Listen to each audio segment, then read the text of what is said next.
Liyayikhetha igumkhedlela inkosi enkulu Bombela isitima samampondo baba mkhulu phakade ami. Le nsizwa yakaSokhumalo eyayizalwa uMzazela okuthiwa umudli wamafa eyaqanjwa igama likaNkulunkulu kwathiwa ibizwe ngalo igama likaNkulunkulu ekuthiwa uShembe.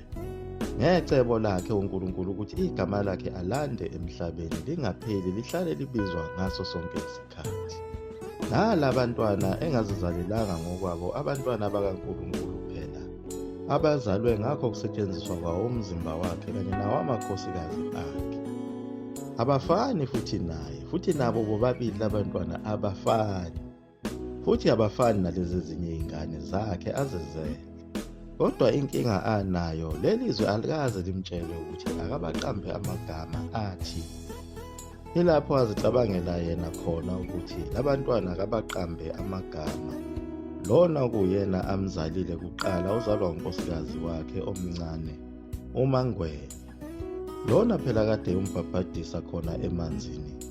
Wamqamba ukuthi uJohanesi wabuye wamqamba futhi elinye igama ayekholwa ukuthi lamagama njengoba emqamba wona amagama okwenza umsebenzi kaNkulunkulu.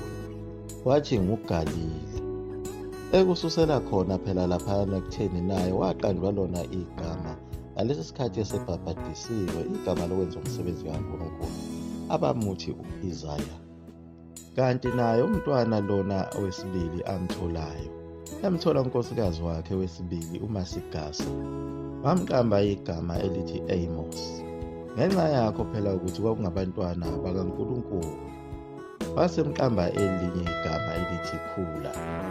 Lo mntwana wokuqala obizwa ngayo phela uJohannes Galile wazalwa ngawo 1904 kuJulayi 27. Bese kuthi lona wesibili ongu-Amos Khula wazalwa ngawo u-1906 kungu-25 September. Bazalwa kuso isimo esasinzima kakhulu sayo indlala ngenxa yazo phela izimpi ezazikhona kulo lonke izwe. Eyabizwa ngayo impi yomhlaba kodwa kuhlaselwa isizwe esisodwa isizwe samaBhunu. Nazo izizwe ezimnyama zilambile ezazilekelela wona amangisi ukuthi kuyoshawa amabhomu. Amangisi akasazinakile zonke lezi zizwe ekade zingamadube esandlwana ezazinethemba elikhulu ukuthi amangisi khona ezozinika kona zihlomule phela nazo. Kanti nawo futhi amabhunu ayeseqalile ukugqilaza abantu ebagqilazela ukuthi nina kade nilekelela amangisi kodwa senizokhalela lapha kithi emaplazini nithi nifuna ukuzosebenza ngoba nifuna ukudla.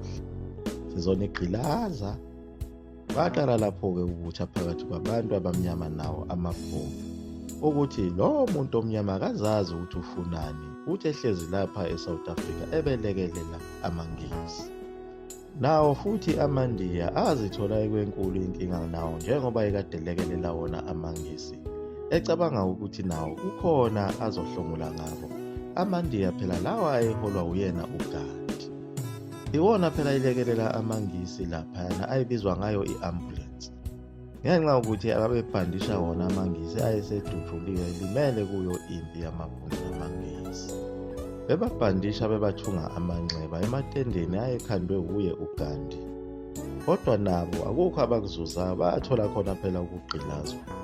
Njengoba amaNdiya okuqala ayefike ngawo unyaka 1860 ezotshala umoba. Efike ngawo ukugqilazwa ilandwe khona phela ezweni lakubo nalo elalivele seligqilazwe yiyo iBritain. Ayefike ngawo u-16 November 1860. Kwabuye kwalandwa elinye futhi iqembu lamaNdiya kweminye iminyaka elalizokhanda ojantshi besitimela. Laba babeya khona eTransvaal nase-Orange Free State ukuyothatha lona igolide. uMahatma Gandhi lona owayese umholi wawo phela amaNdiya ngalesi sikhathi sayo i-Anglo-Boer War owayefuna inkululeko yawo phela amaNdiya akubo. Naye owazithola esekulo lolu gibe lokuthi asebenzele wona amangisi enzela inkululeko. Ngoba amangisi lawa ayethembise abantu abaningi nawo amakhosi lawa ayewathembise indawo kanye nayo inhlalakahle. NoGandhi waba umshungu kanye nabo labo bantu abamnyama babengabadayisi. Kodwa ekugcineni akangathola lutho naye. Ilapho abakhona nokuzisola okukhulu ukubona ukuthi kanti welekelela isitha esingananembeza. Ngalesi sikhathi uNkulunkulu elethela abantwana ababili. Ngawo unyaka 1904 kuzelwe lo mntwana wokuqala.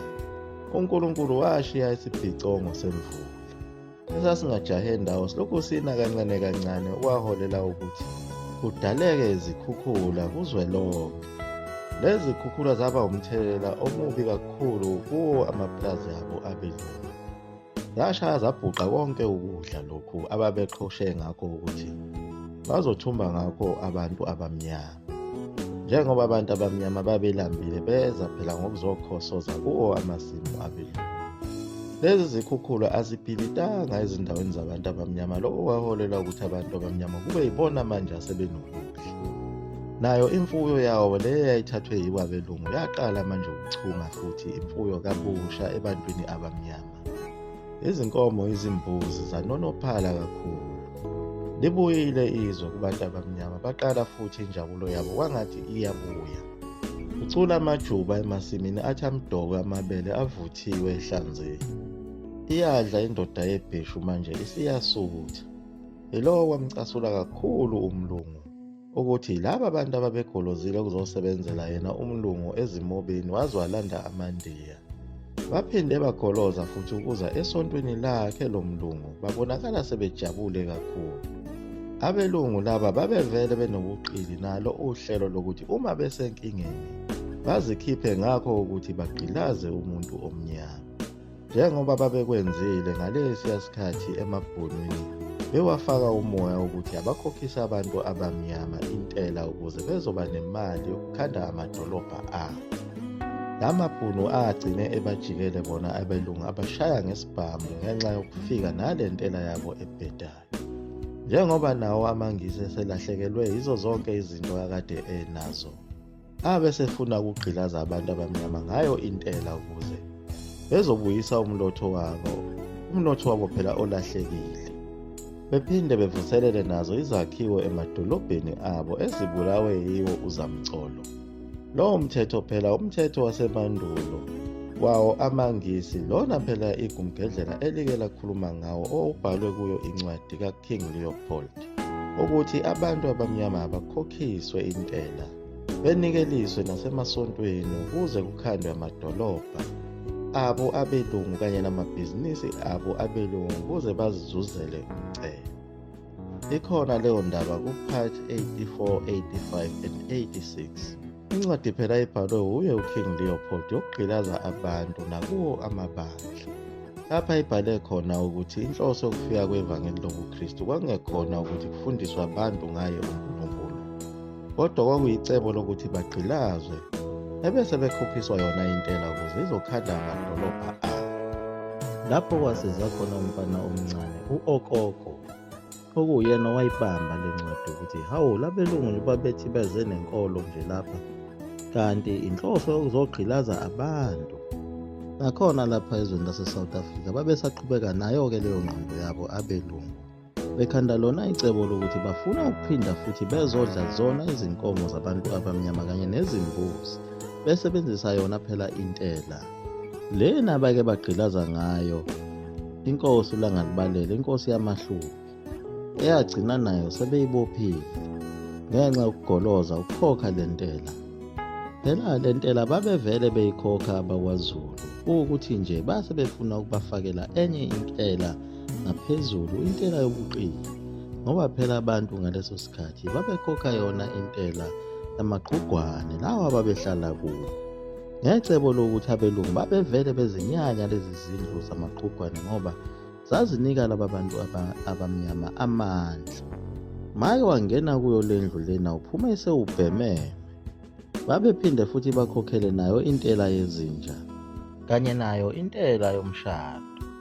Phezu kwawo konke lokho babona abelungu ukuthi akabenele kahle, kusafanele bephinde bethi baxhaphaza mbijana abantu. Ilapha baqhamuka khona nalo phela icebo lokuthi akukhokhwe intela manje yamakhanda. Indoda nendoda ayikhokhele ikhanda layo, imali engangopondo phela, khanda mpondo. Leyo kuyimali eyinzima kakhulu ngalesi yasikhathi, njengoba uzokhumbula ukuthi amakhosi phela ayesevunywe yibo abelungu ayekhokhelwa imali engango-60 pounds